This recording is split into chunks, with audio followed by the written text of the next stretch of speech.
Good morning, first graders. It's time to start distance learning. I hope everybody has found a spot somewhere in their house that they are going to be working today and are ready with a schedule printed out and ready to start your distance learning experience. So this morning I'm just going to introduce and go over some of the subjects that we're going to be working on this week. So first of all, I want to go over our phonics lessons. So this week in phonics, you're going to be coding a new digraph. Digraph EY. Digraph EY is the sound of E, like you hear at the end of key. This is not a common sound, so we don't need to remember it for ways to spell. But I do want you to remember that you give the E the macron and you cross out the Y. You'll also find this digraph in words like monkey. So the first thing you're going to work on is coding EY, digraph EY. Now, we also are going to look at our VCV pattern again this week.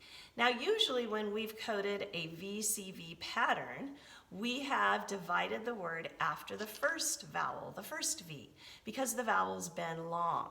Like in words like that we've had like robot, and we divide it after the first O. But today we're going to learn that sometimes in a VCV pattern, the first vowel is short. And when a first vowel is short in a VCV pattern, then we want to divide it after the consonant, like in robin. So if the vowel O in robin is short ah, then we want to divide it after the B. So today we're going to learn a second way to divide the VCV pattern.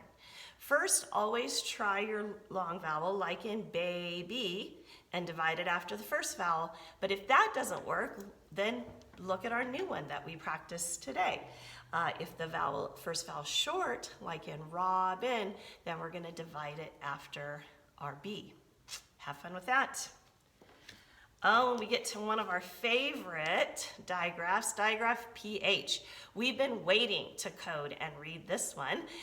PH, those two letters come together to make the one sound of F, like in phone. And because it's a digraph, we just underline it.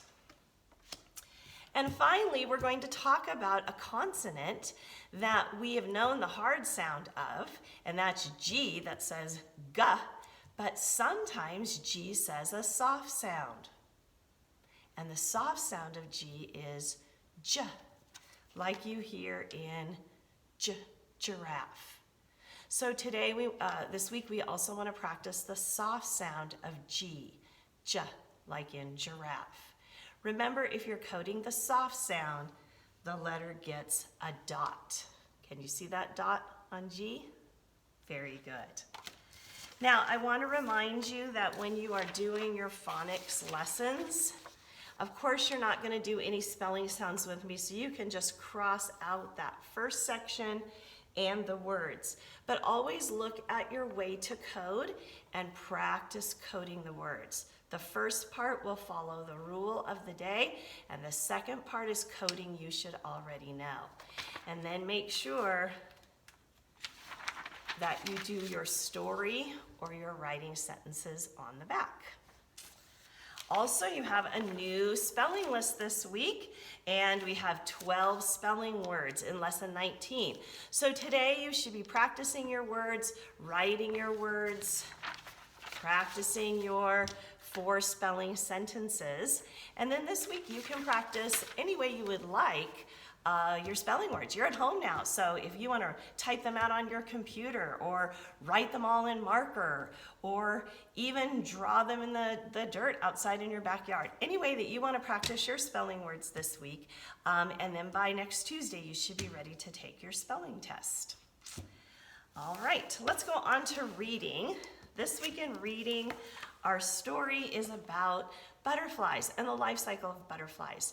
Remember our theme, theme 7 that we're in is, or theme 8, excuse me, is all about our earth. And so last week we had a story about the forest, and this week our story is about the life cycle of a butterfly. So after you read your story, there's a video that you can watch online that tells the life cycle of the butterfly. And then you have your packet of work to go with your story, the butterfly. I gave you the first 3 pages that are all review pages of our vocabulary for that story. You can pick one of these pages to do, or you can do all of them, one every day. Usually we do these in our daily 5 centers during the week, but I printed them out so you could do them at home this week. And then you can work on your packet. So you're gonna have things like describing your character, the butterfly, or doing some main topic, what's the main idea, and the details. We've just been practicing this so we can get good at looking for the main idea and the details in a story.